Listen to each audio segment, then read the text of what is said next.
Ah, ce sport qu'on aime tant et ce jeu qu'on aime tant sont souvent chaque année impactés par des événements ou des blessures qui nous empêchent de voir les joueurs qui nous font vibrer. Et c'est de nouveau arrivé ce week-end. Oui, oui, je pense à Justin Fields. Je te vois, toi, moqueur, derrière ton écran.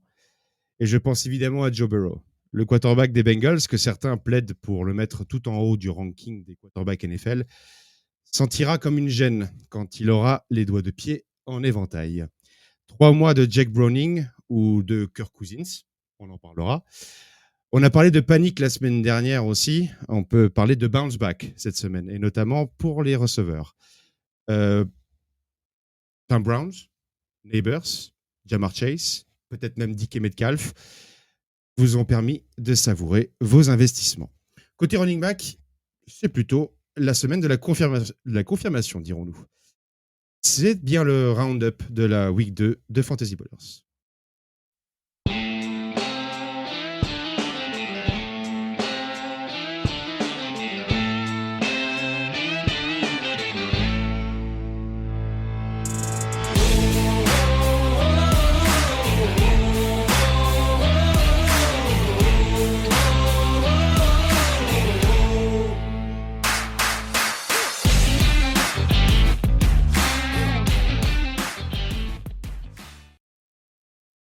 Salut les amis, c'est la semaine 2 de NFL, déjà la semaine 2 et le round-up en ce lundi soir. Alors déjà, je voudrais quand même m'excuser pour ce petit retard, mais j'ai des problèmes techniques, donc si jamais vous voyez des choses qui déconnent, surtout ne le dites pas dans le chat, sinon je vais tout balancer par la fenêtre. En tout cas, vous connaissez l'agenda maintenant, on va avoir la petite question philo de la semaine, les tops, les flops, ce qui nous a marqué pendant le week-end, ce dont on a besoin peut-être. On fera évidemment une pause un tout petit peu plus longue sur les blessures parce que est passé des choses et donc ça impactera certainement le waiver. Alors, en tout cas, merci beaucoup de vous connecter pour ce round-up. Si vous nous faites en podcast, bienvenue à vous également. On n'oublie pas les réseaux sociaux sur lesquels vous avez une extrême importance. Évidemment, plus vous êtes présent, plus on nous voit de pouvoir travailler encore plus. Fantasy Ballers F sur Twitter /X, Fantasy Ballers FR sur Instagram, sur YouTube. Vous avez l'habitude maintenant. Et pour parler de tout ce qui s'est passé ce week-end, j'accueille d'abord celui qui a vibré devant ses Blue Men. C'est Marc. Comment vas-tu? Salut, ça va? Non, mais là, ça va aller dans 2 minutes quand on parlera de foot. Ouais. Bah ouais, beau match pour moi, belle vibration. Malheureusement, pas le bon résultat, mais ça faisait longtemps que j'avais pas eu un match à suspense comme ça, donc c'était cool. Et il y en a un qui va vibrer certainement toute la saison. En tout cas, son équipe démarre très très fort. C'est pas Aptin, qui n'a pas voulu parler de la redescente de ses Steelers. Micah Alex Parsons. Pardon. J'ai cru que c'était la thématique de la soirée. Il fallait faire des. De figer. D'accord, ok. Donc je fiche toujours apparemment. Ça. Non, à peine, Bon, à peine. bonsoir, messieurs. Bonsoir à toutes et à tous. Comment ça va? Bah, moi ça va, je l'ai dit, hein. J'ai le sang qui boue, mais sinon ça va. On va s'en remettre. Je dis bonjour au chat. Mince, c'est moi qui lag de Snoky. Va bien te faire foutre. Marvou le fou. Bien, salut Cheese Time. YSU, Gwenig, Nimodo, Lucho, Jules NFL, Pyro38. Vous êtes nombreux déjà. Merci beaucoup d'être là. On va attaquer tout de suite les hostilités avec la question un peu philo de la semaine. C'est un petit peu le nouveau truc cette année. Et j'ai envie de parler un peu de votre équipe de cœur, messieurs. On a toujours un grand dilemme quand on crée ces équipes en fantasy, c'est qu'est-ce qu'on fait des joueurs de notre équipe de cœur. Marc, on va commencer par toi. Est-ce que tu es plutôt du genre à aller les chercher, les joueurs des Giants, ou plutôt de les éviter? Et si tu me permets, dans les ligues où il y a des défenses, est-ce que tu évites les défenses qui jouent Giants? Alors, moi, j'ai cette particularité que j'essaye de gagner mes match-up fantasy. Et donc, vu la gueule de l'offense des Giants depuis 10 ans, on peut pas dire que je target particulièrement les joueurs des Giants dans mes équipes fantasy. Et au-delà de ça, je crois que ta question, elle est aussi à dire est-ce que tu évites les joueurs des équipes ennemies pour pas avoir besoin de t'enthousiasmer s'ils marquent des points. Et globalement, pour moi, c'est pas le cas. J'ai gagné des titres avec des Cowboys, avec des Eagles. D'ailleurs, dans votre ligue, vous vous foutez bien de ma gueule parce que j'ai gagné il y a 2 ans grâce à CeeDee Lamb. J'ai gagné l'année dernière grâce à Saquon Barkley. Si je gagne cette année, ça sera grâce à Jalen Hurts. Donc non, j'ai pas tendance à particulièrement le faire. Après, en y réfléchissant, j'ai constaté que il y a 2 choses qui se passent. La première, c'est quand j'ai par exemple A.J. Brown et Devonta Smith dans mon équipe et que Jalen Hurts insiste pour faire 4 passes dans le match, dont 3 à Dallas Goedert, ça m'énerve plus que si c'était n'importe qui d'autre. Et donc je leur en veux encore plus s'ils font de la merde. Et deuxièmement, plutôt dans les dynasties, je dirais, ou dans les ligues, parce qu'en redraft, je suis vraiment en mode, enfin, Aptin, il se foutrait de ma gueule s'il était à l'antenne. Il dirait de toute façon, toi, c'est juste des numéros, les mecs. Tu regardes même pas leur nom, leur tête, leur style de jeu. C'est juste des. Et il a pas complètement tort, parfois. Sur les dynasties où c'est plus sur le long terme et tout, c'est vrai que par exemple, un joueur comme Malik Neighbors, quand il est arrivé l'année dernière, je croyais en lui, j'avais envie de me faire kiffer avec lui puisqu'il serait aux Giants pendant plusieurs saisons et que dans la dynastie, je pourrais l'avoir plusieurs saisons. Et j'ai manœuvré à la draft, si tu veux, j'ai pas fait en sorte que je le prenais avec le 3e pick si c'était pas la value que je voulais. Je le visais au 6e, 7e pick en général et j'essayais de manœuvrer pendant le premier round de la draft avec des trades pour justement arriver à ce 6e, 7e pick et avoir Neighbors plus que nécessaire, plus que je l'aurais fait si Neighbors avait été drafté par les Niners ou par n'importe qui d'autre. Donc oui, il y a un petit peu de vérité. Évidemment, j'ai envie de me faire kiffer, mais globalement, j'ignore tout ça et en fait, j'arrive à séparer les deux complètement. Lex, toi qui as dans ton effectif de cœur 49 receveurs, est-ce que du coup, toi aussi, t'évites ou non, tu fonces?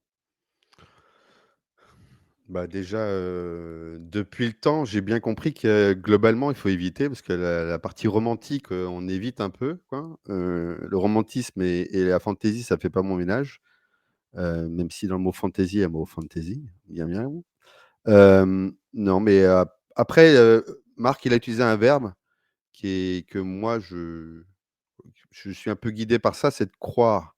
Donc en fait, je draft vraiment en fonction des values, un peu évidemment en fonction de ce que ça vaut, du capital.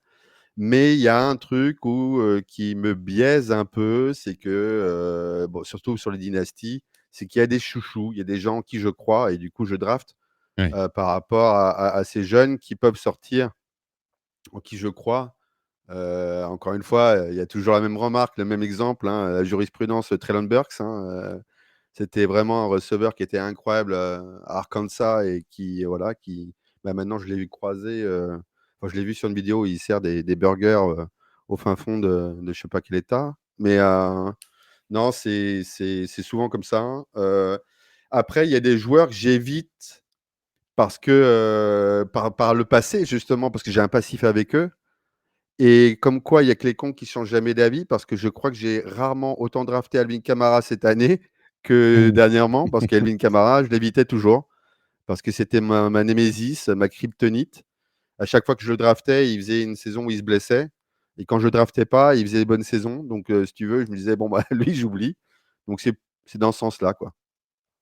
Et d'ailleurs, il y a un point où, quand on est fan, alors ça dépend à quel niveau on est fan, mais quand on est fan, parfois on a accès à voir plus de choses, à suivre plus d'articles, à lire ou à écouter les journalistes locaux.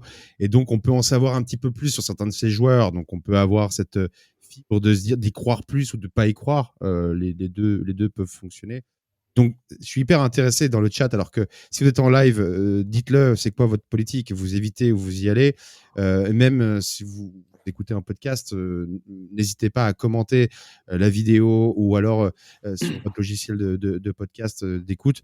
Nous, ça nous intéresse également de comprendre. Marc, je crois que tu voulais rajouter un petit truc sur ce sujet. Non, je sais plus, mais j'allais ajouter que en fait, pendant qu'Alex parlait, je réfléchissais et sur les défenseurs dans les ligues IDP où je trouve que les variations de l'un à l'autre, à part pour certaines stars, vous connaissez mon opinion de l'IDP et tout ça, je me suis retrouvé à hésiter souvent entre 4, 5, 6 joueurs, et parfois il y a un Giant dans l'histoire et à chaque fois je prends le Giant parce que du coup je me dis au moins je regarderai son match, je pourrais voir quand il fait des tacles. Ouais. Donc par exemple les DB des Giants, Adebo, Tyler Nubin, ça je veux dire pour te faire kiffer. Okereke l'année dernière, etc. Les 3 mecs sur la ligne défensive, etc. J'ai tendance à les drafter plus que nécessaire parce que j'ai l'impression que de toute façon c'est un peu un toss-up, donc autant se faire kiffer. Oui. Et j'allais dire un autre truc. Et surtout que t'es fan d'une équipe qui était censée avoir la défense qui se présentait quand même beaucoup sur le terrain. Donc, ouais, qui fait souvent des tacles, ouais. Ça a du sens. Ou qui les rate. Mais non, je sais plus ce que j'allais dire d'autre. Mais si, pardon. Alors, pas par rapport aux Giants, mais du coup par rapport à des joueurs que j'ai kiffé à cause par exemple, Trey Sermon ou Trey Lance ou des mecs comme ça, des mecs où j'ai investi. Je suis très très très très long à accepter que it's not gonna happen. Très long. Et ça, je pense que je suis plus long que la moyenne. Mais ouais, sinon... Ce que j'évite de faire cette année avec Xavier Liguette, par exemple, j'ai pris un peu en dynastie l'année dernière. Je pense que vous pouvez tous le drop. Ouais. D'ailleurs, c'est ce qu'il fait très bien, drop. On va aller dans la question d'entrée. Juste avant de démarrer, quelques secondes sur le Survivor. Zinkou en parlait dans le chat et ça m'y a fait penser. Vous êtes encore vivants, messieurs? Ouais. Ok, vous aviez pris quoi cette semaine? Juste. Je me rappelle plus, attends, je regarde. Patriots. Est-ce que vous Baltimore. êtes du genre... Ah d'accord. Donc c'est drôle parce qu'il y a donc 2 stratégies. Il y a la stratégie de prendre l'équipe forte au début, histoire de survivre et puis d'espérer que les autres meurent rapidement. Et il y a ceux qui vont taper les petites équipes d'entrée pour avoir plus de chances d'avoir les gros. Voilà. Donc Alexandre, j'ai l'impression que lui, il est plutôt allé taper les petites équipes et l'upside dans les premières semaines, alors que Marc, il a joué le plat du pied sécurité. C'est un peu ça? Oui et non. En fait, à la base, j'avais prévu San Francisco contre les Saints. Parce que quand j'avais regardé un petit peu le parcours que je pouvais faire pour les 15-16 semaines, j'avais noté San Francisco. Et quand j'ai vu que tout le monde était blessé, du coup, il fallait que je change. Et j'hésitais. Il y a pas mal de gens qui ont mis Dallas, tu vois. J'ai failli mettre Dallas. Et puis là, tu vois, là, j'ai fait le homer. Je me suis dit, non, je peux pas mettre Dallas parce que si je perds parce qu'on gagne contre Dallas, je vais m'en vouloir pour toujours. Et on a failli gagner contre Dallas. Donc non, j'ai mis Baltimore. Effectivement, en fait. Et en plus, je me dis... Enfin, oui, on a envie de gagner le truc, mais on n'est pas non plus 800, 8000 dans le pool, tu vois, on doit être 150, 200. Je pense pas que ce soit nécessaire d'absolument aller chercher le truc super optimal plutôt que d'essayer au moins d'arriver jusqu'à week 5, 6 encore en vie avec des équipes qui sont quasi sûres de gagner. Mais je fais un peu des deux. En fait, je fais pas toujours le meilleur possible. Baltimore, là, en général, je l'aurais pas fait week 2, mais cette semaine, c'est celui qui m'inspirait vraiment. Oui, c'est ça, c'est ce que j'allais dire. Toi, les Patriots, c'est parce que c'était l'occasion qu'ils faisaient le larron, quoi. Vu la gueule de Miami. Ouais, mais alors tu vois, Patriots, moi, chaud, dans le pick-em, j'avais mis les Dolphins. Je suis le seul débile à avoir mis les Dolphins. Mais je me suis dit, s'il y a un match où je peux essayer de me différencier, c'est Dolphins à domicile, avec la chaleur, et contre une équipe où il manquait leur meilleur défenseur. Mais c'est pas arrivé. Ça a failli. Avant de parler des matchs, bisous à Doug qui nous dit salut les copains, j'ai une équipe flinguée complet cette année en fantasy, c'est Kata. Eh ben, n'hésite pas à la partager ton équipe et peut-être que écoute les waiver wire de fin de journée, peut-être de fin d'émission, peut-être qu'on aura 2-3 trucs à te conseiller. Ouais, et puis Doug, si je peux te donner un conseil, t'inquiète pas, t'es pas tout seul. Oui, t'es vraiment pas le seul. Donc, c'est comme les gens qui se disent putain, je dois aller, je sais pas, dans une réunion et je connais pas bien le sujet. Les autres, ils connaissent pas le sujet non plus. T'inquiète, on est tous dans la merde. C'est clair. Donc, t'en fais pas. Continue à travailler le waiver et puis tu sais jamais. Exactement. Alexandre, un fait marquant pour la fantasy ce week-end. Alors oui, Tu veux faire tu veux faire un petit clin d'œil à notre warm-up du dimanche. Bah oui, parce que je fais un clin d'œil aussi à mon boss qui est dans la même mission que nous, quoi. Ça fait plaisir de faire l'émission avec lui. Puisque à la base, c'était un peu la grosse question qu'il avait posée sur les RB. Et que du coup, bah, je voulais mettre un fait marquant suite à ce warm-up là, c'est la continuité, dans cette continuité-là. Ce sont les rookies running back qui voient leur rôle accru. Déjà, au bout de la week 2, on a Christian Jenkins qui a fait donc ses débuts plus que prometteurs et qui est même à 3 fois ou 4 fois plus de snaps que Samson. On a Cam Skatebo qui est maintenant quasi à égalité avec, dans l'utilisation que Tracy, en sachant que lui, en plus, il a mis un touchdown. En termes de snap, Tyron Tracy a un petit peu plus, mais pas de beaucoup. Et puis on a Brechel Tutten qui est passé de rookie drafté à attendre et à rien faire tellement sauf 2-3 actions en équipe spéciale ou autre, à là, impliqué même pour en vue de marquer un TD. En sachant que quand même Travis Etienne a toujours une grosse partie des snaps, bien évidemment, mais tant que Bixby tradé, je veux dire, Brechel Tutten, hop, il est monté en grade et utilisé. Donc moi, c'est ces running back là.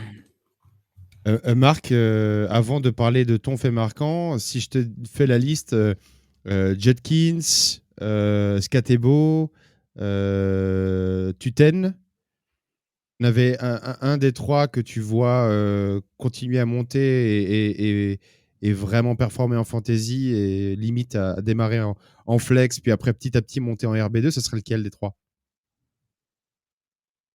Je veux dire les trois, mon capitaine. Hein, t'as le droit. Ouais, excuse-moi, je sais plus si je suis en mute ou pas. J'allais dire les trois, mais clairement des trois, Judkins en priorité, qui aurait dû être le RB1 des Browns dès le départ, et évidemment il a été retardé. Il sera potentiellement aussi suspendu, il faut le savoir, mais vu ce qu'il nous a montré avec quasi peu d'entraînement, il est rentré 10 carries, 60 yards. Il a 10 points. Ouais, 10 carries, 60 yards direct, il a eu des réceptions, enfin. Il a 10 points. Et on sait que, ouais, on sait, et puis de toute façon, c'est celui qui a été drafté en premier. Après, les trois, j'y crois. Hein. Les trois, Tutten, c'est un mec que je targetais presque partout en dynastie, et bizarrement, les gens le targetaient encore plus que moi parce que je l'ai nulle part. Mais j'ai toujours cru en lui, sa vitesse, et quand un front office donne l'impression de reach un peu sur un joueur à la draft, en général, ils ont un plan pour lui. Donc là, ils ont dégagé Bixby. On a vu direct Tutten prendre du volume de jeu. Et Skatebo, on sait ce qu'il est capable de faire. On sait qu'il n'a pas Tyron Tracy, j'aime bien, je le remercie pour ce qu'il a fait l'année dernière, mais c'est un 5e round. C'est un mec que j'aime bien aussi, mais c'est pas non plus, c'est pas comme s'il devait passer devant Nick Chubb ou des mecs plus qui ont été draftés haut. Donc ouais, les trois, je pense, mais Judkins, c'est une autre catégorie, quoi. Selon moi. Intéressant. Juste, vraiment, en 15 secondes, tu peux nous dire pourquoi tu pensais qu'elle a... Est-ce que c'est vraiment le fait qu'ils sont allés reacher pour prendre Tutten qui t'a conforté dans le fait de le drafter? Ou t'as vu des trucs? Qu'est-ce qui t'a Non, fait c'était que... son profil analytique et puis de vitesse pure aussi. On sait qu'il y a des joueurs comme Elijah Mitchell, par exemple, qui avait été drafté plus tard que Trey Sermon, justement, qui avait une très très bonne vitesse. Isaiah Pacheco, pareil, très grosse vitesse. On sait que certaines équipes arrivent à mettre en place des plays pour ces joueurs-là et qu'en fantasy, ça fonctionne, même si parfois en vrai, c'est pas tout à fait pareil. En fantasy, ça génère des big plays et les big plays, ça rapporte des points. Donc c'est quelqu'un que, quand en plus c'est ce front office qui l'a drafté, si je dis pas de bêtises, au 3e round ou au tout début du 4e, et que en plus c'était un backfield ambigu avec justement Bixby qui n'avait pas forcément convaincu. Maintenant il est parti. Travis Etienne qui jouait bien, mais il a jamais trop non plus été à 100% le mec inébranlable dans ce backfield, et une offense qui, normalement, pour le moment, c'est pas le cas, on en parlera peut-être tout à l'heure, mais normalement, une offense qui devrait commencer à tourner plus rond. Et donc voilà, c'était ces choses-là qui m'attiraient, mais en particulier son speed score, quoi, sa vitesse de pointe. Avant que tu nous dises ton fait marquant, je réponds à Zinkou qui nous dit mais Judkins, on entend parler dans les shows américains parce que soi-disant il est own qu'à 50%, mais dans notre commu, qui est bien plus sharp que le Kidam américain, il est dispo dans aucune de nos ligues. Alors ma question n'était pas à qui targeter dans un waiver, hein. Ma question était lequel va monter en puissance dans les prochaines semaines le plus rapidement, quitte à devenir un RB2. Marc, je crois que dans mon intro, j'ai un petit peu spoilé ton fait marquant. Alors, mon fait Le marquant. scoring en Oui, hausse. oui, parfaitement, tu as spoilé mon fait marquant. Et ben, tu as super bien fait. Parce qu'effectivement, le scoring, donc on parlait après week 1, est-ce qu'on panique, etc. On avait listé une demi-douzaine de receveurs qui avaient moins de 5 points fantasy dans nos flops. Et cette semaine, on a immédiatement vu, moi j'avais dit, semaine 1, c'est toujours un peu la première, la pré-saison, tu vois, la prolongation de la pré-saison, et puis à partir de la week 2, 3, ça commence à aller mieux. Cette semaine, on a vu en particulier les receveurs et les receveurs stars, pour la plupart, quasiment tous, revenir immédiatement à leur meilleur niveau, et quand on regardera les tops tout à l'heure, on verra des gros noms.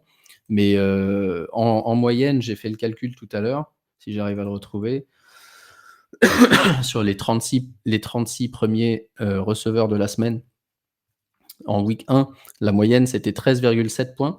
Et cette semaine, les 36 meilleurs receveurs, la moyenne c'est 16,2. Donc ouais, c'est significativement au-dessus. Et même pour les running backs, c'est au-dessus. Donc globalement, l'offense a mieux marché. Et donc la fantasy qui est basée sur l'offense a été un petit peu plus fructueuse en termes de points et en termes de choses qui se passaient pendant le red zone, quoi.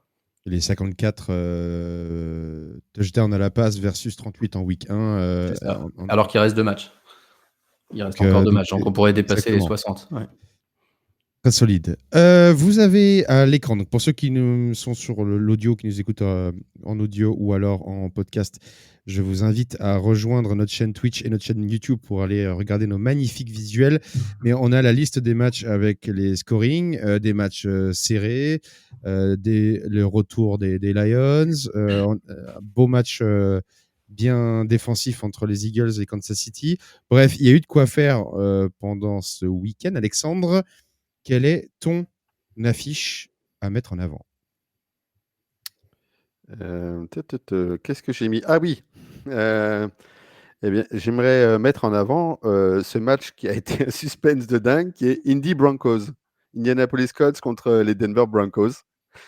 Puisque, alors déjà, en termes de suspense, c'était dingue.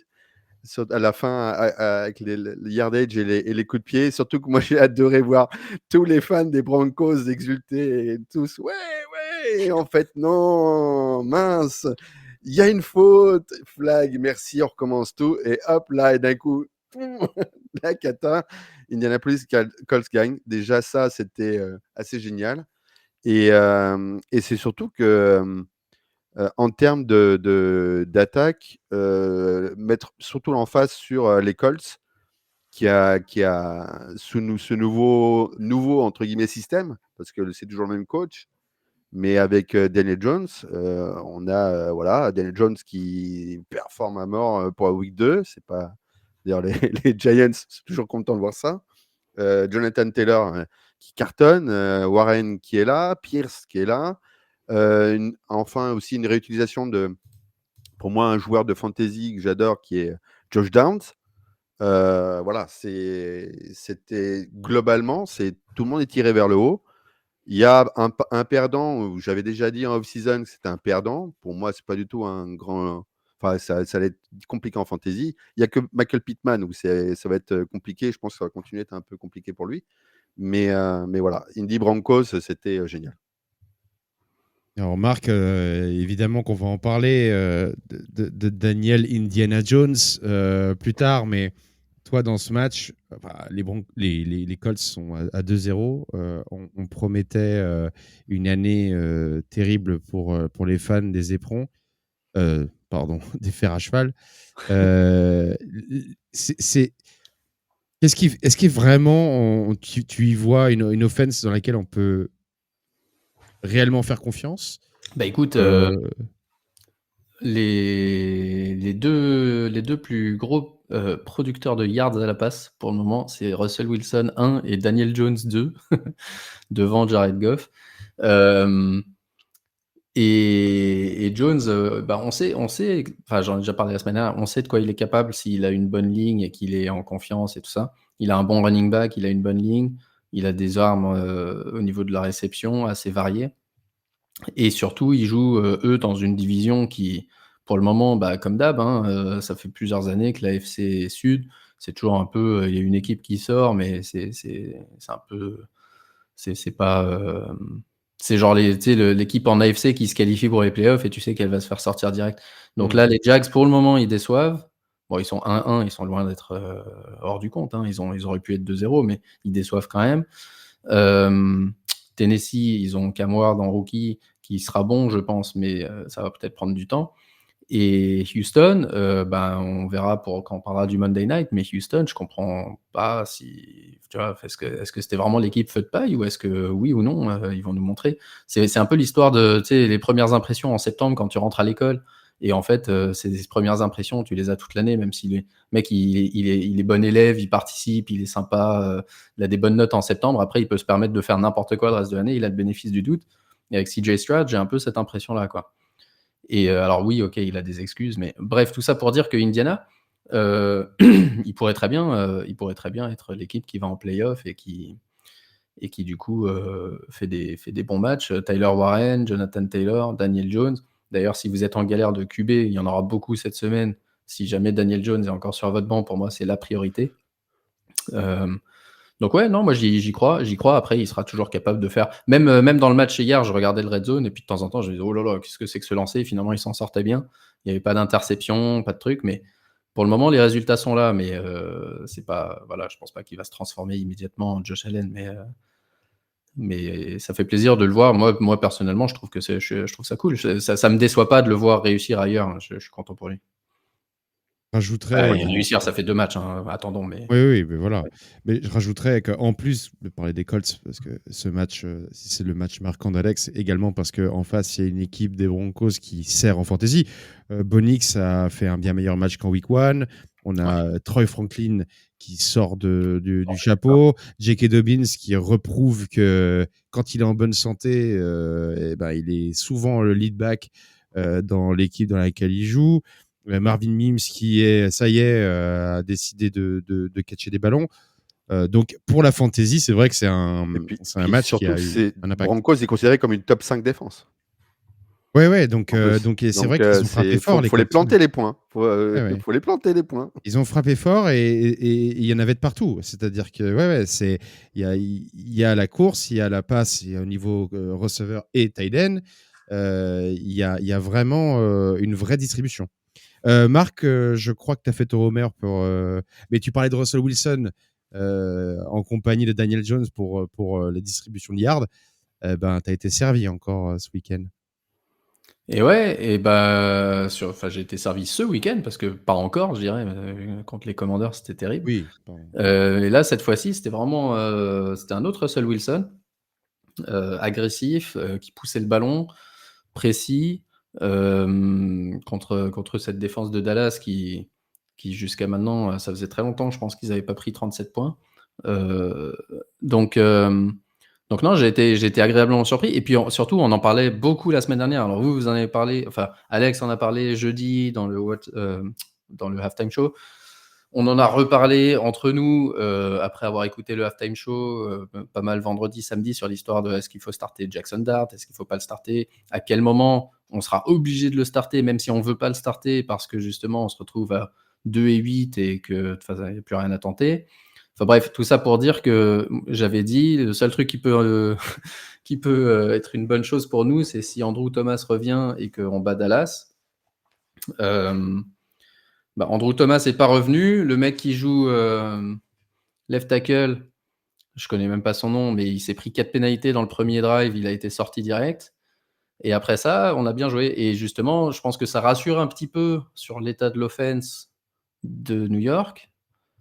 Et que les bruits pour starter Jackson Dart dès la week 5 ou machin vont se calmer un petit peu. Et si on a un Russell Wilson compétent qui est capable de faire faire épanouir Malik Neighbors, qui a fait un match exceptionnel, et Wan'Dale Robinson, avec qui on sait que c'est toujours un aimant à target, mais là en plus il a eu des targets avec une profondeur moyenne de passe de genre 13 ou 14 yards, ce qui est rare pour lui, tu vois. D'habitude, c'est vraiment des toutes petites passes courtes et beaucoup de yards après catch.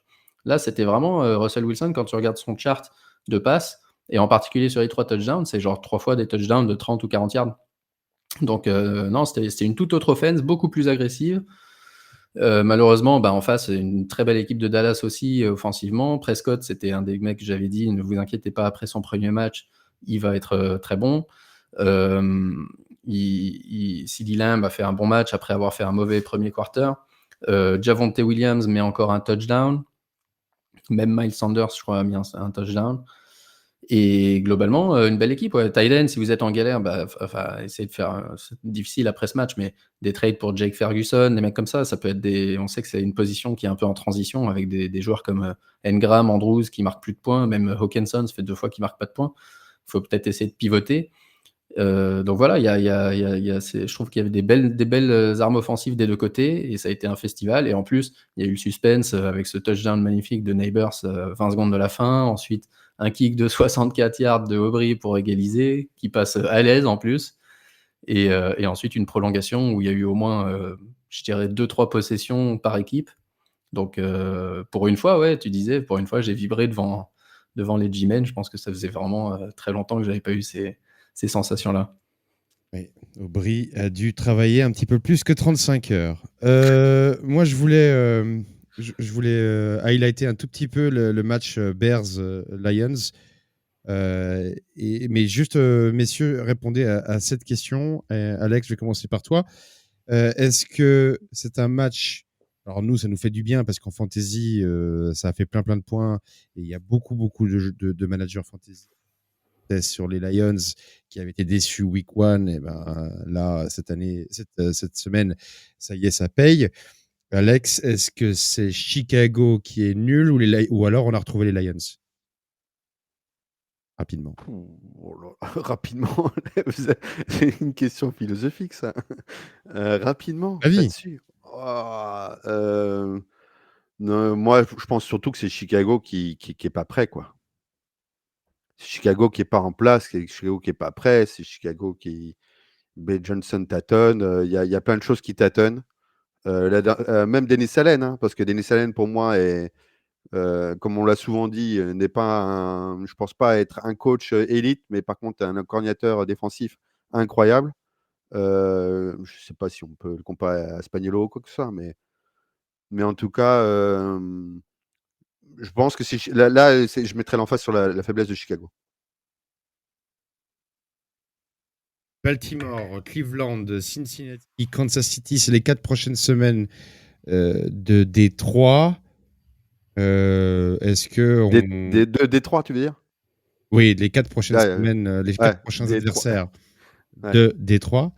Voilà. Du coup, Marc, cette offense qu'on a pu voir là, est-ce que du coup, tu crois qu'on va la voir régulièrement pendant ces je pense pas qu'ils vont marquer 50 points toutes les semaines, non? Surtout pas contre Baltimore. Mais on a revu du Jahmyr Gibbs et du Montgomery, qui était soi-disant la patte Ben Johnson. On a vu un Jared Goff complètement libéré. Oui, non, totalement. Et je pense pas je pense pas qu'ils mettront 50 points toutes les semaines. Je pense que les semaines où St. Brown met combien? 3 touchdowns? 4? Ouais, 3, je crois. 3, c'est réservé pour quand il joue contre moi. Par contre, non, c'est toujours pareil. Je pense que les Lions, ils peuvent être bons. Ils savent, je sais pas, je sais l'importance du coordinateur offensif et tout ça, mais c'est pas comme si l'équipe avait complètement changé non plus. Ils se rappellent comment ils jouaient avec lui aussi. Ils sont pas obligés de complètement modifier leur style de jeu juste parce que le coordinateur offensif s'est barré. Donc non, je pense que Détroit, ça va être une belle équipe avec Green Bay en NFC Nord. Ça va se disputer, je pense, le titre de NFC Nord. Minnesota, ça va être plus compliqué. Et les Bears, ils vont galérer. Et je me demande un peu dans quel guet-apens Ben Johnson est allé se fourrer. à Chicago, alors qu'il avait à peu près le choix de, je sais pas, 5 ou 6 équipes. Chicago, c'est vraiment le projet. Alors, si ça marche, ça sera beau, mais c'est vrai qu'on a des inquiétudes un peu concernant Caleb Williams. Et globalement, l'équipe de Chicago, je pense qu'elle va avoir des hauts et des bas. Cette saison, elle va être assez frustrante. Pour la fantasy, je dirais que Odunze devrait être le mec qui en profite, mais par exemple, les running backs, on sait absolument pas. Tu vois, DeAndre Swift, il a fait un fumble, mais Monangay, il a pas tellement joué. Il a joué un petit peu en Si, garbage il a time. joué Ouais, plus. mais un petit peu en Si, garbage time. il a dit. Ben Il a Johnson, 7 carries. Il Hein l'a dit, Ben Johnson. Qu'il allait bench Swift? Non, ouais, que mon gars, il allait grimper au fur et à mesure. Ah ouais, ok. Ouais, Ouais, mais il bon, l'a ça dit. veut pas dire qu'il. Ouais, ok. Bon, pour Ouais, le mais moment, on n'a d'habitude, pas il eu le grand disait chose pas, là. d'informatif. Jusqu'à maintenant, il disait rien, mais Ouais. maintenant, il le dit. Hein. En tout cas, Ouais. on va pas parler de Ben Johnson, mais quelque part, dans quel truc il s'est fourré, le gars était dans une équipe où il y avait quand même une ligne refaite, des receveurs à plus savoir quoi en foutre et un quarterback numéro 1 draft. Donc, quelque part, il est bien allé dans un projet qui lui Ouais. semblait être viable. Transition toute faite de l'attaque des Lions.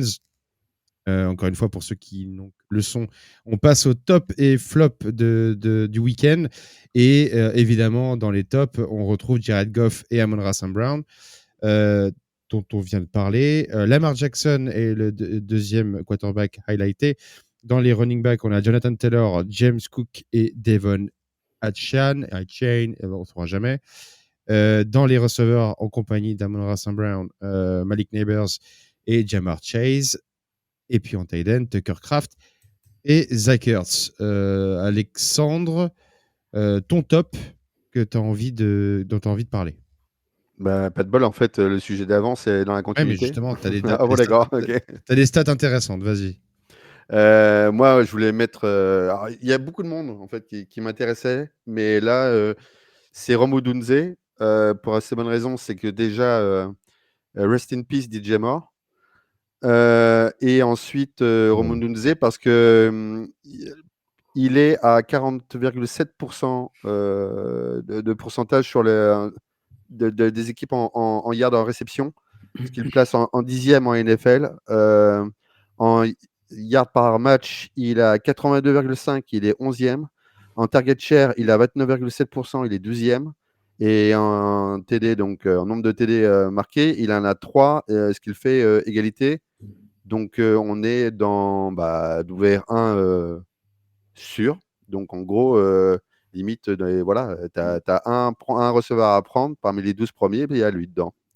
Donc Romudunze, et que dans justement un peu cette complexité qu'est l'attaque de Chicago, il performe, il est là, et en plus, il a une technique de dingue. Lui, il n'y a pas eu de passage, de problème de passage véritablement en termes techniques entre la CFB et la NFL.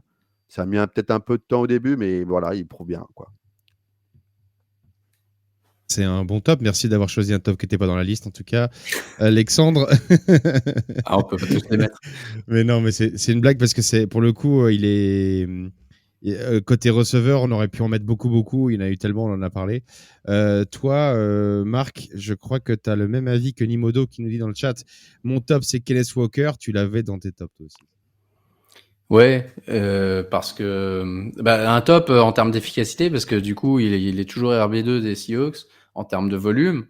Et là, on a vraiment vu une histoire, une page recto verso entre Walker et Charbonnet, parce que Charbonnet, il a eu 1 point fantasy et Walker, il a eu genre, alors j'ai pas les stats sous les yeux, mais une centaine de yards, un touchdown, en ayant une dizaine de carries.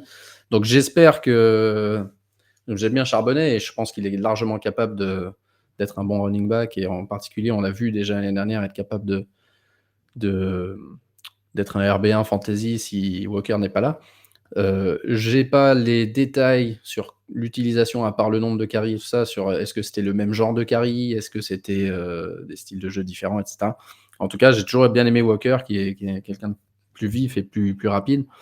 Et j'espère qu'ils vont lui donner un petit peu plus le ballon, quoi. Je te Lancer sur coupe, ouais, Kenneth Walker. ah ouais, Ah ouais, ouais. voilà, je J'allais t'ai donner des lancé sur stats, les Kenneth j'allais donner des Walker parce stats qu'on en déjà. parlait dimanche. Oui, déjà, on en avait parlé au warm-up, déjà, justement. Moi, Il y avait ce débat je suis un mec. Charbonnet-Walker. Bah ouais, débat Charbonnet-Walker, le fait moi, je continue à y croire. Mais c'est vrai qu'en termes de statistiques, bon, bah, s'il n'a pas les volumes de gars comme Saquon Barkley ou Bijan Robinson, ça c'est évident, il n'est pas à plus de 20 portées. Lui, il en a que 13, mais il met 105 yards en 13 portées, quoi, bon, donc un TD. Et bon, après, il a 13 yards, une réception de 13 yards, mais, mais bon, Ouais, c'était pour puis juste en plus, il a été alimenter en targeté. statistiques. En plus, il Voilà. a été targeté, qui était toujours le Mm. truc, quand je me rappelle quand il était drafté, on disait: «Bah, est-ce qu'il est bon à la passe?» On ne sait pas en fait parce que, je sais plus où il jouait, Michigan State, où il recevait pas de ballon. Mais là, il est targeté, donc il est capable aussi de ça. Donc je sais pas pourquoi il a si peu de carry. Est-ce qu'il est un petit peu blessé? C'est possible. Mais j'espère que son volume va petit à petit devenir, tu vois, allez, 2 tiers, 1 tiers par rapport à, pour le moment, c'est moitié-moitié et même en termes de snap, c'est encore moins, quoi. Il est vraiment Et très, très peu sur le terrain. dimanche, on disait qu'il n'avait pas les goal line carry. En fait, là, il n'en a pas eu besoin puisque je crois qu'en touchdown, c'est une course d'un peu plus de 20 yards, donc il est en Oui, dehors de oui, la red zone. c'est ça. Ça, Ouais. Il y a eu quand même ouais, ouais, pardon, non, il y en a pas eu cette semaine, ouais. donc voilà. Et au final, encore une fois, ça revient à ce qu'on disait la semaine dernière sur les conclusions hâtives de la week 1. Attention, il y a encore plein de football à jouer. Garde la main, Marc, ton flop que tu as envie d'highlighter. Flop, Je crois que c'est le flop de tout bah, le monde. ouais, C'est le peut-être flop de la semaine. parmi les noms qui sont là en particulier, Ah oui, bah, pardon, j'ai pas fait la liste, t'as raison, ouais. excuse-moi, j'ai pas fait mon travail correctement. Dans les flops, Josh Allen et Jalen Hurts en quarterback, Derrick Henry, Breece Hall, Isaiah Pacheco en running back, Cortland Sutton, Marvin Harrison Jr. et Drake London en receveur, et Mark Andrews et TJ Hawkinson en tight end. Pardon, Marc, vas-y. Ouais, donc dans cette liste, je pense qu'il y a deux Ravens pour une équipe qui a marqué 40 points contre Cleveland. Tu t'attends vraiment pas à voir Derrick Henry avec 2,3 points fantasy et Mark Andrews avec 0,9. Donc c'est pour moi les deux gros flops de la semaine. Pendant la semaine, je sais plus, je crois que c'était Delpit, le défenseur de Cleveland, qui disait ouais, Derrick Henry est pas si dur à tacler et tout. Je me disais mais pourquoi il ouvre sa gueule, lui, c'est sûr qu'il va se prendre 150 yards dans la tronche. Bah finalement, je crois qu'il y a eu 11 carries, une trentaine de yards. Donc c'était pas son soir à Derrick Henry. À voir, je sais pas s'il avait un problème particulier ou si simplement ils en ont pas eu besoin. En tout cas, Lamar Jackson, il T'as faisait pas eu des belles besoin. passes. Ouais, j'ai vu des belles passes à DeAndre Hopkins. Ça faisait. Et puis surtout, alors Henry, je suis pas très inquiet pour lui, voire pas du tout. Marc Andrews, par contre, là, très inquiet parce que il a beau jouer, c'est même pas une question de volume, il est sur le terrain, il est juste absolument pas un facteur dans l'offense de Baltimore. Et il y a bientôt Likely qui va revenir d'ici une semaine ou deux, donc à mon avis, Andrews, c'est terminé pour lui en termes d'être un tight end utile en fantasy. Sur lequel tu peux compter parce que c'est juste pas possible d'avoir aussi souvent des scores à moins de 3 points. Et Andrews, il était dans l'article des potentiels busts de l'année, sorti le mercredi avant la week 1. Et ça puait déjà un tout petit peu l'année dernière avec la sortie du bois de Isaiah Likely. Ça se confirme un peu. Là, il y a eu un drop dégueulasse d'ailleurs durant le match. Alexandre, quel flop tu as envie de mettre en avant? Vous avez combien de temps devant vous? Il y a du monde. 2 minutes. J'ai envie de mettre. Bon, parce qu'évidemment, les attaques entre Eagles et Chiefs, quoi, c'était dégueulasse. Mais non, j'ai envie surtout de parler de deux petits jeunes. J'ai envie de casser le sucre sur les petits jeunes. Les QB dans les Vags Falcons, Penix et JJ McCarthy ont été nuls de chez nuls, dans les lancers, dans la gestion, dans la vision du jeu. Et surtout parce que dans le cadre des points de fantasy par rapport à des attaquants, il faut se dire quand même que tout ça, pour que ça fonctionne, il y a des mecs qui doivent les protéger. Et c'est les deux OL. Et c'était aussi pour dire que les OL ne sont pas au niveau du tout. Donc bon. Alors les calendriers, on en parlera peut-être tout à l'heure par rapport à Michael Penix. parce que ça reste quand même un argument, ce garçon. Mais je voulais dire vraiment que ces deux-là, heureusement qu'il y avait des kickers, hein, parce que sinon, c'était la merde.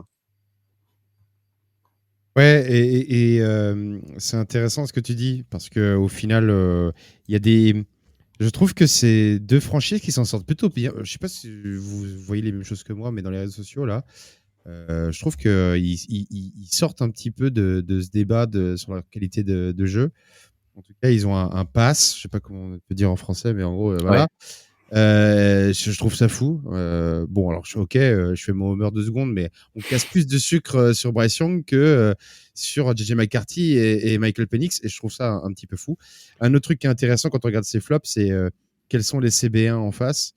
Je pense notamment à, évidemment, moi j'ai vu Marvin Harrison jouer.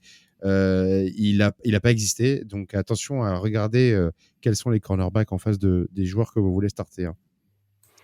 Ouais, et J'ai vu aussi, que tu voulais prendre la parole, Marc, vas-y. non, dans la même idée, le script du match. Alors là, par exemple, Drake London 4,4. Le script du match pour Atlanta était que Minnesota était absolument incapable de les arrêter à la course et ils menaient au score dès le départ.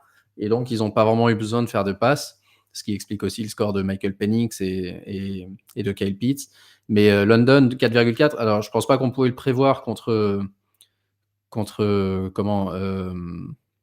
Minnesota, mais parfois on peut le prédire un petit peu. Donc si vous hésitez entre tu vois, des starts, des sites et tout ça, ça fait partie de l'analyse justement de se dire quel va être le scénario du match. Est-ce que par exemple une équipe est large favorite, auquel cas ils vont pas forcément avoir besoin de faire beaucoup de passes, ou inversement justement des équipes qui ont besoin de faire pas mal de passes en fin de match, ça peut justement ouvrir un petit peu les possibilités pour des receveurs.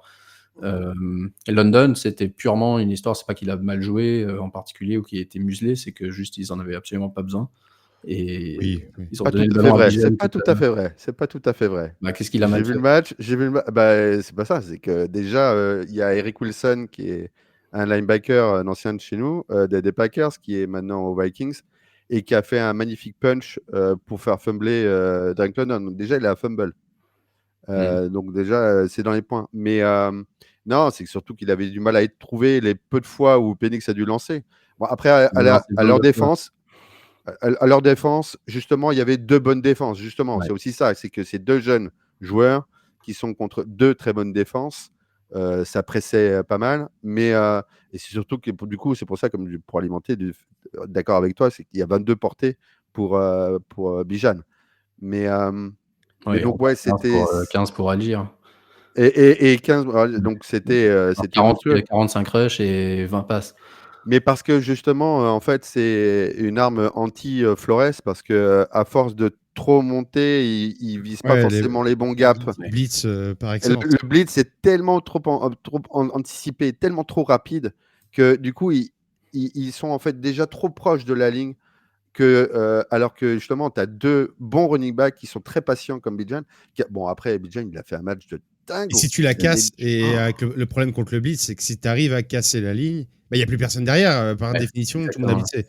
Et Donc, voilà. Et c'est là où c'est là justement le je danger. reproche, c'est que du coup, il y a peut-être aussi une mauvaise adaptation par rapport à ça. Mais bon, c'était juste par Euh, rapport à ça. Mais tu vois, par je... exemple, Henry 2,3 points par rapport au script du match où ils mettent 40 points et ils mènent de 25. Pour moi, Là, je ça suis n'a d'accord. aucun sens. Ouais, Alors là, je que suis d'accord. Drake Si London, tu fais pas courir ton running back star de 31 ans, ouais, mais ils ont fait comme courir tu. personne. En fait, je crois que la défense de Cleveland était tellement nulle qu'ils avaient même pas besoin de courir. D'accord. Mais je pense que même s'il y avait eu un RB2, parce que Ouais, Ouais, je pense que Justicile.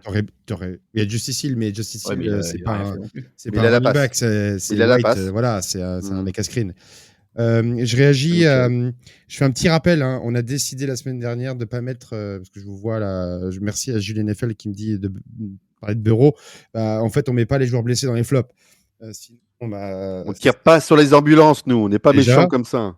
déjà, et puis en Week 6, on aurait quand même sinon beaucoup de problèmes. Non, on préfère du coup parler des joueurs qui ont vraiment underperformé.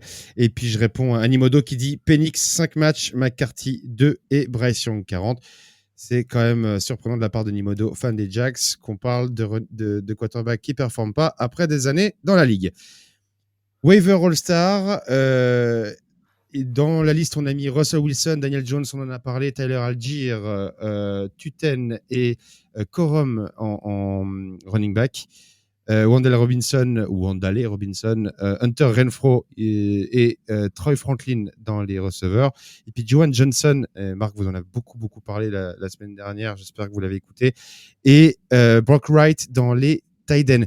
Avant de vous demander votre flop très rapidement, il faut qu'on parle de Diop. On a mentionné, je crois que c'est Marc qui a parlé de DeAndre Hopkins. DeAndre Hopkins, 10.5, 13.4. Alors, je sais ce que vous allez dire. 2 fois 2 targets seulement, et en fantasy, les targets priment. Mais Lamar semble quand même le regarder quand il faut scorer, quand il se rapproche de la end zone. Est-ce que tu le prends en considération, Marc, ou pas du tout? Il est très peu, possédé dans les ligues sleeper. Possédé. Ouais. Si, non, Hopkins, olé. dans les ligues un peu plus deep, c'était justement quelqu'un que j'essayais d'avoir. Je me demande si je l'ai pas dans une best ball. Parce que c'est le style de joueur qui, même dans un âge un peu plus avancé, peut continuer à se rendre utile dans plein de situations. Et c'est un peu le genre de joueur qui manquait justement à Lamar dans les matchs importants. Donc, si, moi je pense qu'il peut être utile. Après, il pourra pas être utile avec un volume à deux targets par match. C'est pas un surhomme, mais je pense qu'il peut voir un volume grandir si jamais il y a un ou deux blessés justement du côté des Ravens. Et c'est quelqu'un en qui j'ai confiance, ouais. Mais bon, c'est plus pour des ligues un peu plus deep et tout ça. Mais si jamais il a été droppé, il a été droppé dans une dynastie justement la semaine dernière. Une dynastie assez deep, et on pourrait se dire, dynastie, le mec il a 32 ans, il joue pas beaucoup, etc. Mais on était 5 ou 6 dessus à mettre beaucoup de dollars fab pour essayer de l'avoir, donc ça montre qu'il a encore la cote. Lex, honnêtement, on a tellement l'expérience de blessés ou de bail. Est-ce que Diop, du coup, c'est typiquement le genre de joueur qui aide pour ça? Oui, après, c'est comme disait Marc, ça dépend de comment est fait ton roster, ton nombre de spots, ton bench, quoi que ce soit, parce que il s'agit d'être efficient par rapport à l'espace qui t'est autorisé dans ta ligue. Est-ce que foncièrement, même si tu crois en Diop, est-ce que sur un bench où tu n'as que 5 spots disponibles, tu vas prendre Diop? Ouais, ça sera pas assez deep. C'est pas viable. C'est pas viable. Tu as un retour sur investissement, surtout si tu mets du fab et que tu te bats contre d'autres. Tu vas mettre du fab. Tu n'auras pas un retour sur investissement comme tu pourrais l'avoir sur d'autres où ils seront plus intéressants à court terme. Donc, et si tu veux, justement, un joueur comme ça, c'est fait pour du plug and play quand tu as des problèmes de blessure, quand tu as des. Mais c'est juste parce que tu l'as sous la main. Quand c'est sur du short, il faut faire de la gestion en rotation de ton roster, quoi. Quand on voit la liste des waiver All-Star, on aura une liste de ce que nous on conseille un petit peu à la fin, mais on faut toujours un petit peu se méfier. J'en ai un, moi, parce qu'évidemment, on peut préparer l'émission, et dans le conducteur, vous m'avez cité un nom en commun, c'est Troy Franklin. Et donc, j'ai envie de vous poser cette question-là plutôt, parce que les autres, on en a plutôt pas mal parlé. On a dit Sutton, Bonix, et si on a confiance en Bonix, on doit avoir confiance en Sutton. Marvin Mims a plutôt bien fonctionné également. Troy Franklin a plutôt bien fonctionné également. Est-ce que Troy Franklin, on n'est pas typiquement, Marc, dans le genre de joueur qu'on se dit ah bah cool, une offense qui fonctionne, je mets un peu de fab, et puis après on voit plus rien pendant 2 semaines? C'est pas impossible parce que il est vraiment sorti de nulle part, mais il fait à part entière, en tout cas sur les 2 premiers matchs, même sur le premier, il était sur le terrain, si tu veux. Donc il avait des opportunités. Si je dis pas n'importe quoi, il jouait avec Bonix à l'université, non? Oui, tout à fait, à Oregon. Ouais. Et c'est Donc pour ça d'ailleurs qu'il avait été drafté et que tout le monde mettait. On disait, il va y avoir la connexion comme à la base Ouais. était entre Donc Dell son ouais. Et comment Stroud. si Stroud. Merci. Donc sa première saison s'est pas passée tout à fait comme il le voulait et tout, surtout, pendant l'été. Je crois que, déjà pendant le processus de draft, il avait vachement baissé et cetera et ensuite pendant l'été, il avait pas été ouf. Il a peut-être mis un petit peu de temps et je crois qu'il a fait un ou 2 matchs corrects l'année dernière. Là, il explose et si justement il a cette, connexion, je pense que c'est pas impossible. Donc c'est quelqu'un pour qui, ça m'intéresserait si j'ai de la place et que j'ai besoin d'un joueur aujourd'hui, tu vois? Je sais pas, j'ai Jayden Reed qui part sur, la injured reserve pendant 6 ou 7 semaines. Ça libère une place. C'est le genre de joueur qui m'intéresserait d'aller, essayer de tenter un truc. Pas forcément pour le starter demain, mais pour voir si, un peu comme Quentin Johnson la première semaine, on va voir ce soir là s'il confirme. Mais on n'est pas obligé de le starter, tu vois? Et donc, je pense que ça peut valoir le coup parce que c'était un joueur talentueux, il avait un profil, assez intéressant en sortant de l'université et il est possible que ça mène à rien, que ça tourne entre Sutton, Mims et cetera et qu'on puisse pas leur faire confiance. Mais il est possible aussi qu'on soit en train d'assister, à la à un changement quoi, entre Sutton et Franklin. Alex, on met combien de pourcents de fab sur Franklin?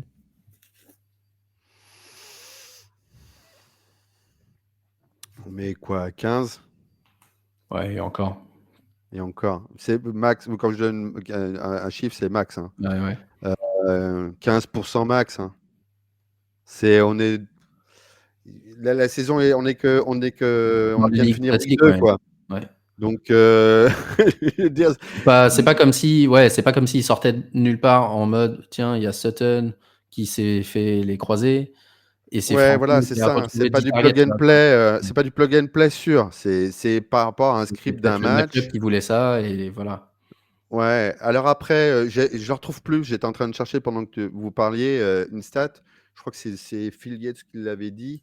C'est la première fois que Sutton passait sous un certain pourcentage en termes de routes courues depuis très longtemps.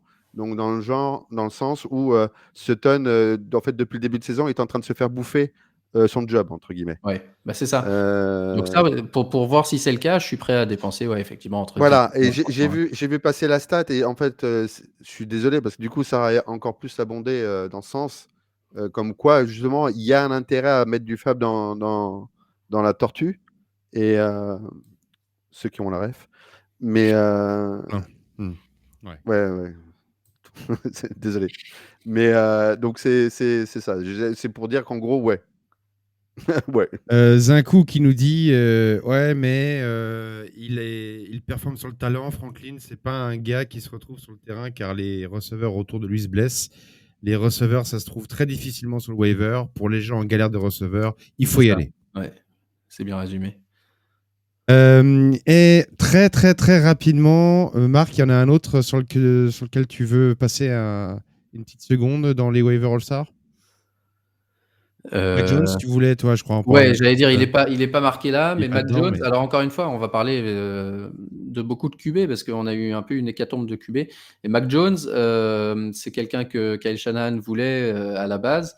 Là, il l'a pour au moins 2-3 semaines encore, peut-être plus et il a montré être compétent donc je pense que ça fait partie des options si vous avez perdu Burrow. Mac Jones peut être une option intéressante et je pense qu'il y a pas énormément de monde qui l'avait ajouté, la semaine dernière. Donc ouais, je le mettrais derrière Daniel Jones, derrière Michael Penix, évidemment, si Penix est dispo.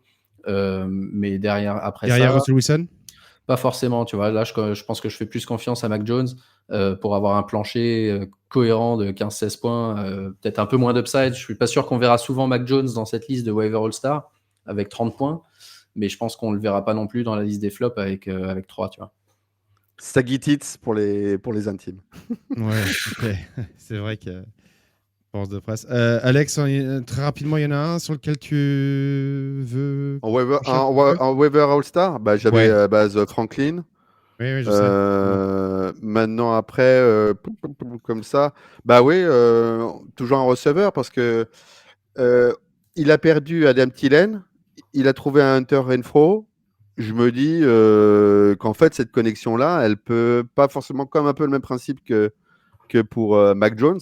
C'est-à-dire On qu'on espérait tous n'aura pas avant. forcément un Renfro à 20 points toutes les semaines, Mais s'il peut t'apporter un plancher dans le cadre de blessure de la rotation, genre à 7-8 points chaque semaine, c'est pas Surtout en mal de l'avoir. PPR, surtout en Surtout PPR en parce PPR, ouais, que exactement.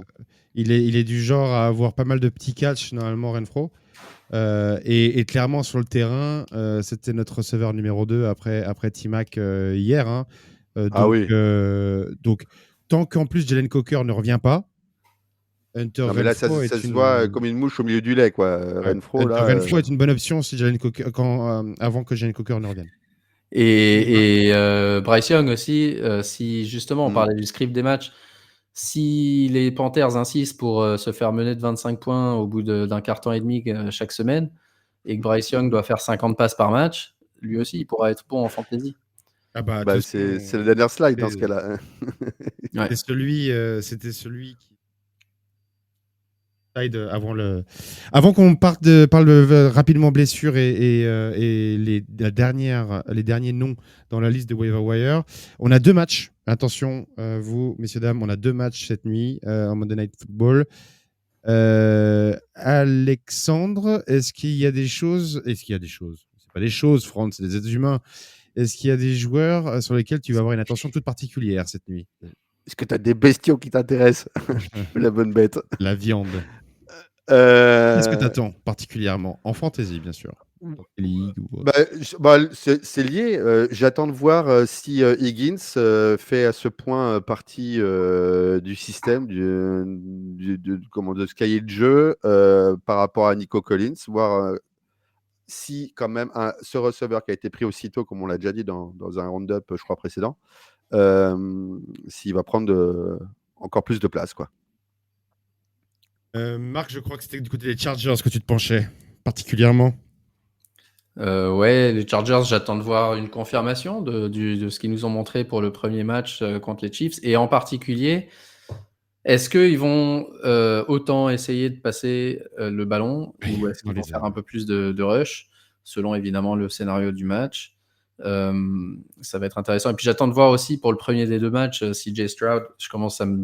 Vraiment, j'ai envie de voir des bons matchs parce que là, ça peut plus durer cette histoire de faire des... Je sais Mais, qu'il mais la question que je me pose, c'est est-ce que Demeco Ryan n'a pas été, tu vois, genre la darling juste il y a 2 ans et qu'en fait, c'est pas un Ouais. bon coach ou qu'ils font vraiment des bons choix? Je sais pas. Moi, je me dis, on peut pas tomber tout le temps sur la tête du QB parce qu'il est quand même pas trop aidé. Mais dans l'ensemble, et du coup, est-ce que c'est bien coaché? C'est aussi ça. Ouais. Moi, j'ai besoin d'un très fort Mike Evans et Justin Herbert. Voilà, je lance le message pour gagner dans une ligue qui me tient à cœur. Il y a un blessé, très grave. Ce week-end, c'est Joe Burrow. J'en ai parlé pendant le Marc. Du coup, Jake Browning. Certainement Jake Browning pendant 3 mois. Alors, j'ai une question d'abord autre que fantasy, quoique. C'est forcément lié. Est-ce que tu crois, toi, à un trade urgent des Bengals pour un quarterback disponible? J'en ai 2 noms qui viennent en tête. Un, Kirk Cousins, évidemment. Ouais. Et l'autre, un peu plus, comment dire, deep, c'est Tannehill. Est-ce que. Je Eh oui. m'attendais pas à ce nom. Eh Ah, ouais. moi, je- Et ouais, mon gars, bah, Il a complètement. pas pris sa retraite? Non, il a pas pris sa Pardon. retraite. Non. Du coup, non, restons sur Kirk Cousins d'abord. Est-ce que tu crois à ce genre de trade rapidement côté des Bengals ou alors ils vont faire confiance à Browning? Est-ce que j'y crois? Peut-être. Mais je pense qu'ils font confiance à Browning pour starter. Quoi qu'il arrive, même s'ils font un trade, je sais pas qui est le 3e chez eux, mais à mon avis, s'ils font un trade, c'est peut-être pour donner une alternative à Browning si jamais il se plante. Mais Browning, il a déjà joué, c'était il y a 2 ans, je crois. Il avait Ils l'ont remplacé déjà Burrow. fait. Hein. Ouais, ils l'ont Ils l'ont déjà déjà fait. Et fait puis pendant 7 matchs, je crois. 7 matchs, ouais. Il y avait du bon, du moins bon. Mais ça tenait à peu près la route. Donc, et puis, si je dis pas de conneries, en plus, c'était son année rookie. Là, il a un peu plus d'expérience. Il connaît mieux la maison. Donc, je pense qu'ils vont faire confiance à Browning et qu'il va starter. Donc, si on est propriétaire de Jamar Chase, Alexandre, on ne panique, on est à peu près serein? Bah, il y a plutôt intérêt pour ma santé mentale parce que cette année, j'ai jamais eu autant de Henry Draft de first pick. Enfin, je sais pas pourquoi. Il y a des années, j'ai tout le temps le 12e pick. Et là, cette année, j'ai pas arrêté d'avoir au moins un ou deux. Donc, du coup, j'ai dû chase à gogo. Et bien sûr, c'est l'année où Bureau, encore une fois, se plante. Bon, bah oui. Bah, en fait, la suite du match, au début, franchement, j'ai paniqué pendant le match. J'ai vu ça, j'ai fait mon monde s'écroule. Mais après, quand j'ai vu que ça continuait quand même à marquer des points, à performer, j'étais un peu rassuré. Ouais, Ouais. 16 targets, hein. 16 targets dans tout le match, Jamar Chase. C'est ouf. Alors, Marc, du coup, je te lance pas sur Jamar Chase parce que ça a l'air un peu évident. Je te lance Je sur vous T. coupe Higgins, moi. juste une info. Il n'y a pas de troisième QB, au fait. Oui, Chez les oui, j'ai Bengals. Il y en regardé a là pas? pendant que vous Ah, OK, parliez. OK. Bah, tu vois. Depth chart, Personne. je ne trouve pas. Practice squad, peut-être, C'est- mais j'ai pas regardé la practice squad. Ils pourraient peut-être, Euh, aller chercher chez leurs voisins d'Ohio qui en ont 5. ouais. Marc, je te lance plutôt du coup sur T. Higgins parce que je pense que Jamar Chase est un no-brainer, peut-être. Ouais, non, effectivement. Bah, Chase, c'est peut-être un no-brainer. Tu le starts, t'as pas le choix, mais je pense pas qu'il aura le même plafond régulier, en tout cas, que si c'était Burrow le QB. Mais j'avais vu un tweet qui m'avait fait marrer. Je crois que je vous l'avais envoyé. Un mec qui disait genre. Pour quelqu'un qui est tellement élite, Joe Burrow a quand même une fâcheuse tendance à n'avoir aucun impact sur les résultats de son équipe quand il se blesse, tu vois. C'est-à-dire que l'équipe, elle est aussi forte quand il n'est pas là que quand il est là. T. Higgins, ouais, de toute façon, c'est receveur 2.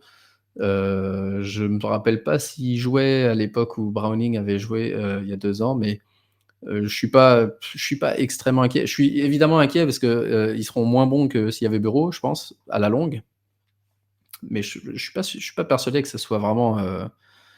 Je pense pas qu'il soit incompétent le Browning, hein. En tout cas, pour faire des stats fantasy, je parle, hein, pas forcément pour gagner des matchs et des trucs comme ça. Peut-être qu'il fera des interceptions, mais je veux dire, il est capable. Il me semble capable d'alimenter les deux receveurs.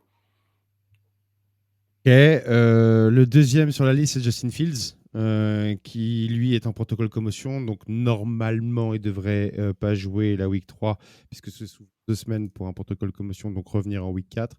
Garrett Wilson, Brees Hall, souvent c'est les joueurs que l'on a des Jets.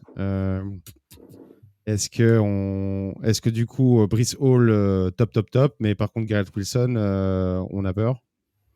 Alexandre.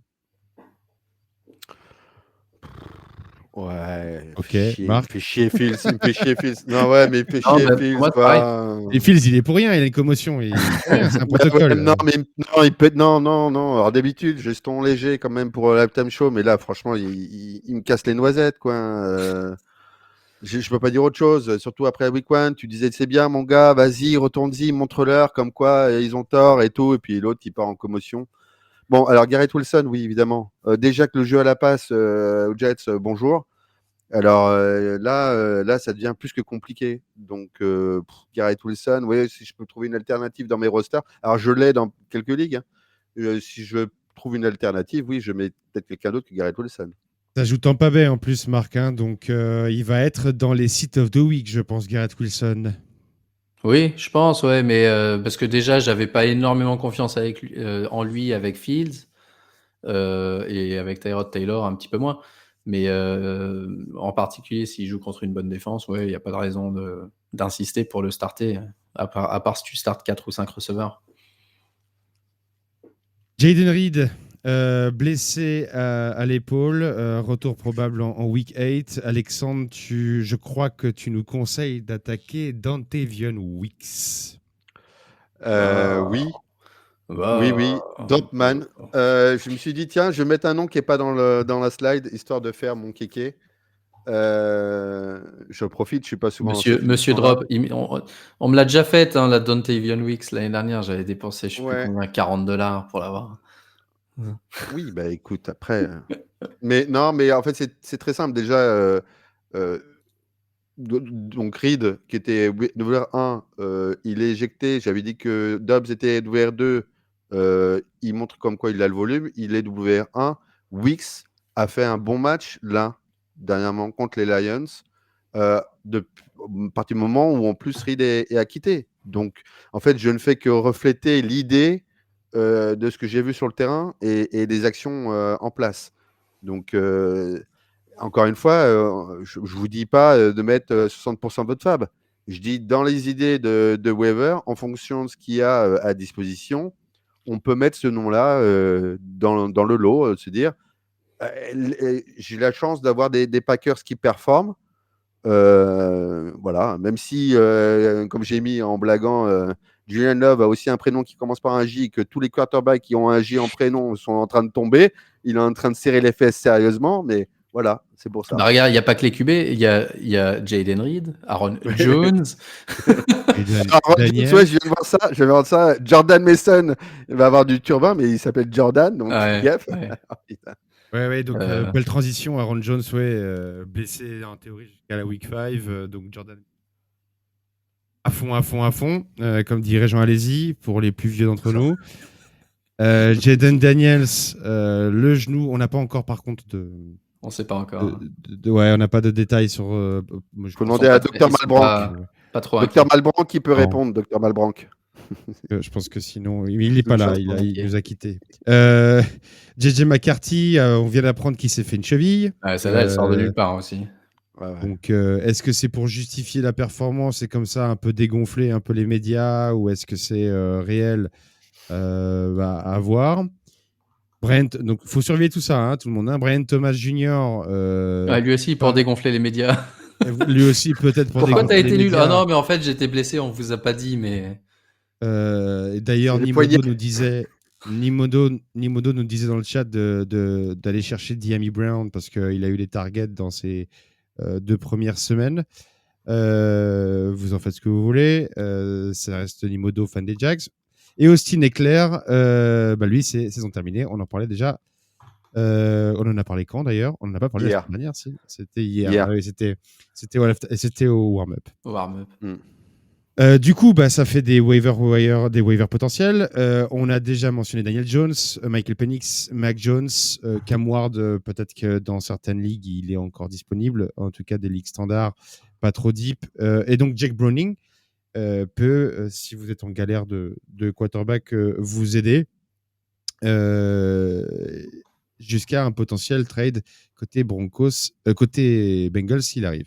Running back, Chris Rodriguez de Washington, évidemment avec Austin Eckler out. Jerry McNichols, également de Washington. Bashul Tutten, on en a parlé. Et Kyle Monangai, on en parle depuis 3 semaines maintenant. Donc, vous les connaissez un petit peu ces noms. Au niveau des wide receivers, on a parlé de Troy Franklin. On a parlé dimanche de Cedric Tillman. On a Romeo Doubs qui pourrait être disponible. Donc, un autre joueur des Packers qui pourrait avoir encore plus de targets suite à la blessure de Jaden Reed. Je te voyais un peu hocher de la tête. Alors, c'était parce que c'était Weeks, Marc. Mais est-ce que... Est-ce que les Packers et les Chiefs, c'est le même combat ? On ne peut pas faire confiance à un receveur de cette offense parce qu'au final, tout le monde va performer à un moment donné. Je sais pas, moi j'ai toujours envie de penser qu'il y en a un qui sort du lot, mais justement, j'avais demandé à Alex, sans vouloir revenir pendant 3 heures sur Weeks, mais au-delà du fait que de leur disponibilité sur les waivers, à qui tu penses que cette blessure va profiter le plus en fantasy entre Weeks, Dobbs ou votre rookie, Golden, ou est-ce que au contraire ça va être Tucker Kraft qui va finir la saison top 2 tight end cette année parce qu'il va être utilisé à mort? Déjà, même avant, on disait Kraft était trop bas parce qu'il allait être très utilisé. Et le début de la saison nous montre. Donc, oui, c'est à prendre en compte. Golden, je ne suis pas encore bien sûr. Il est utilisé dans certains packages et certains systèmes. Ouais, donc, je dirais, pour moi, c'est Dobbs, Kraft, Weeks dans l'ordre hiérarchique. Ouais, parce que je te rejoins. Parce que pour moi, à la limite, entre Golden et Weeks, je sais pas trop qui va faire quoi. Et puis même Dobbs, ça dépendra un peu du schéma de jeu. Mais j'ai l'impression que le seul qui est un peu schéma-proof, avec la nouvelle confiance qu'ils lui font à lui faire même des passes 10 yards derrière la line of scrimmage, etc., c'est Kraft, quoi. Kraft peut faire une saison à la Laporta, version Laporta d'il y a 2-3 ans. 2 ans, ouais. Et Kraft, c'est presque évident. Et je pense que aussi, c'est beaucoup plus facile pour Jordan Love de lancer sur Tucker Kraft, en fait, que... On le perd de nouveau. Il va casser Quoi son ordinateur. On, Non, on t'a- rien, on- rien, on a rien. perdu On a ta rien dit, on a rien conclusion dit. sur ta Non, cauchemar. on a rien. Vas-y, termine. Ah, on l'a perdu pour de bon. Bon, ben voilà. Attends, je vais le faire revenir. Sinon, Ayo Manor, est-ce qu'on peut se dire que c'est peut-être le mec à ajouter? C'est la dernière semaine où vous pouvez l'ajouter Et voilà. sur les waivers, Ayo Manor, avant de le regretter. Mais Moi, qui ça on fait drop? longtemps que je le dis. Ça fait Ouais, longtemps mais que je le dis, Ayo Manor. qui on drop si on ajoute Ayo Manor? Tu vois, à quel niveau? Est-ce que tu drops, j'en sais Ah rien, ouais, c'est chaud. Limite, comme ça, hein, j'ai pas regardé statistiquement quoi que ce soit par rapport au match 2, notamment les Patriots. Mais est-ce que tu prendrais pas plutôt Ayo Manor que Stephen Diggs? Ouais, voilà, c'est une super question ça. Tu vois? J'aurais du mal, Euh, mais c'est peut-être le Ouais, move c'est à faire. difficile. Ouais, mais Ouais. c'est difficile. Mais par exemple, tu as un mec comme Stephen Diggs. J'ai déjà parlé de son pourcentage de snap et tout. Mmh. Euh, Face à Ayo Manor qui crève rapidement l'écran, Ouais.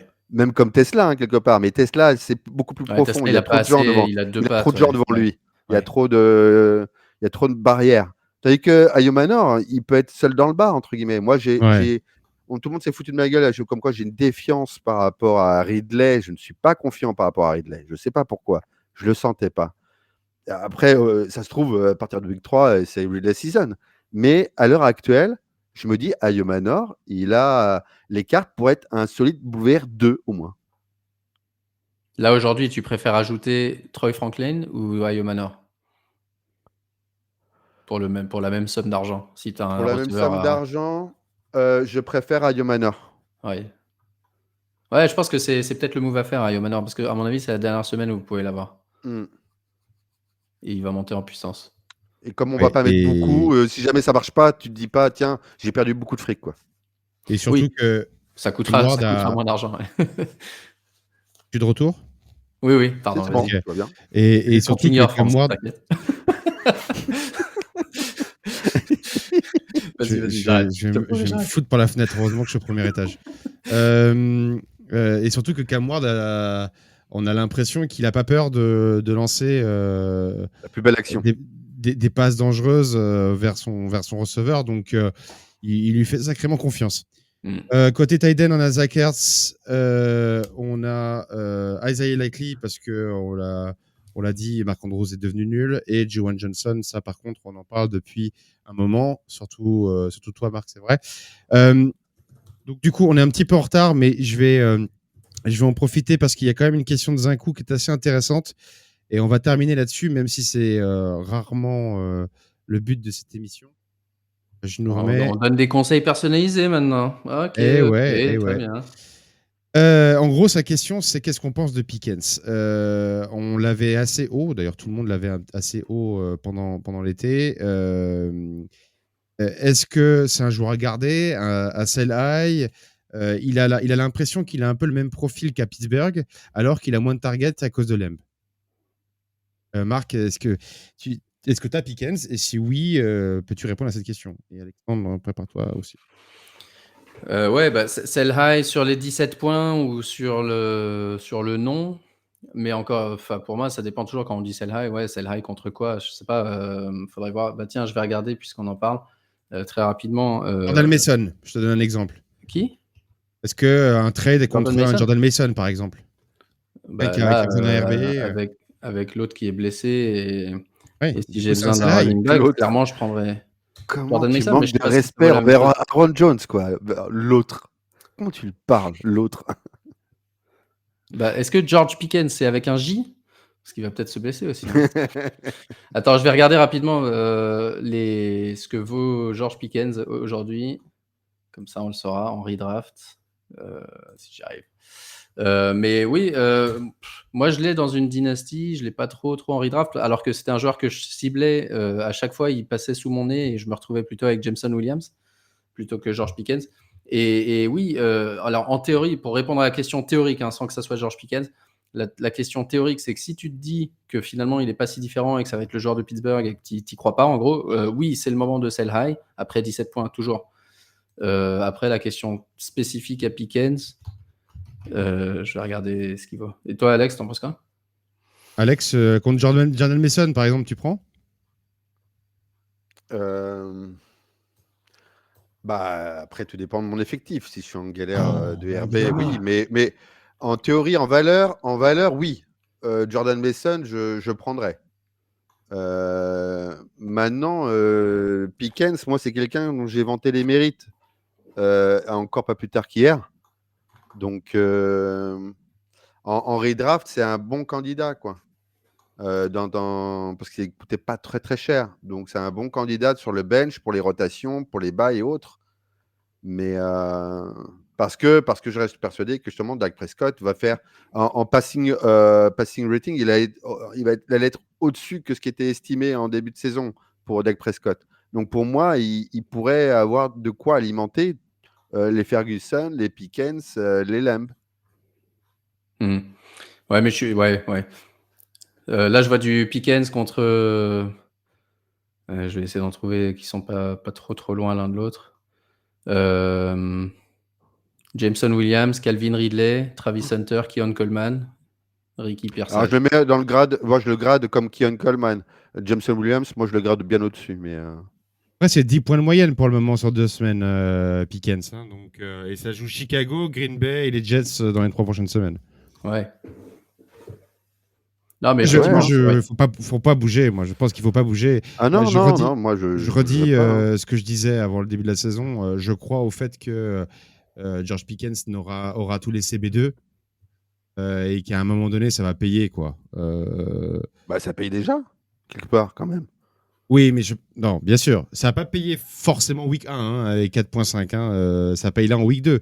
Et du coup, c'est pour ça qu'en fait, Zinkou, sa question, c'est de dire est-ce que je profite du fait qu'il ait performé en week 2 pour le vendre cher maintenant tout le monde, et puis ça a un nom. Bah, en redraft, pourquoi pas, après tout, si tu as en fonction de l'effectif, un problème de QB ou RB, en dynastie, pour moi, ça n'a pas de sens. Non, mais je pense qu'il parle de redraft. Mais ouais, si tu arrives à le packager avec quelqu'un d'autre, tu vois. Je sais pas, là, je vois par exemple. Alors là, je vois carrément, ça, je pense pas que ce soit réaliste du tout, mais Aaron Jones et Pickens contre Malik Neighbors. Mais. Ou tiens, celui-là est intéressant. Système où t'additionnes celui-là, il est intéressant. Celui-là, peut-être pour finir sur celui-là. Jalen Hurts et Pickens contre Kyler Murray et Drake London. Donc tu prends un hit sur le QB pour améliorer ton receveur avec quelqu'un qui pourrait techniquement, même s'il n'a pas bien joué la semaine dernière, lui, ça peut être justement le bailo. Tu vois, le mec, il a fait un match de merde. Enfin, c'est pas ce que j'ai dit tout à l'heure, mais il a fait 4,4 points fantasy. Et tu vends Hurts et Pickens contre Murray et London. Murray, il peut faire, je sais que vous l'aimez pas trop, mais il peut finir dans le top 10, en bas du top 10. Et London peut être un excellent receveur. Et ça peut être une opportunité à faire. Mais bon, après, tu te prives de Hurts. Qu'est-ce que t'en... Je sais pas, c'est assez intéressant. Mais plus sur le principe de sell high immédiatement après un match à 17 points, ouais, clairement, pour moi, c'est le moment de le faire. Si tu n'y crois pas, ouais, c'est à toi. Eh bien, merci beaucoup, messieurs, de m'avoir accompagné dans ce round-up un peu particulier pour moi. Je m'en excuse. Je vais faire tout mon possible pour trouver ce qui ne va pas avant dimanche et le warm-up parce que je n'interviendrai pas jeudi pour le halftime show. On se retrouve jeudi soir, on est d'accord, pour le halftime show? Tout à fait. Super. Tout à fait. Eh ben magnifique. Même heure avec mon acolyte Lucho. Et un bon manager bien sympathique et qui a un gros soutien qui sera l'invité jeudi. D'ailleurs, à gauche de la tête d'Alexandre, vous avez le QR code pour nous soutenir. Les Tipeee, ça nous aide toujours. Donc merci à tous ceux qui l'ont fait. Merci messieurs, merci Alexandre d'avoir remplacé Aptino au pied levé. Et je vous souhaite une agréable soirée, une agréable semaine à tout le monde. Merci Franz.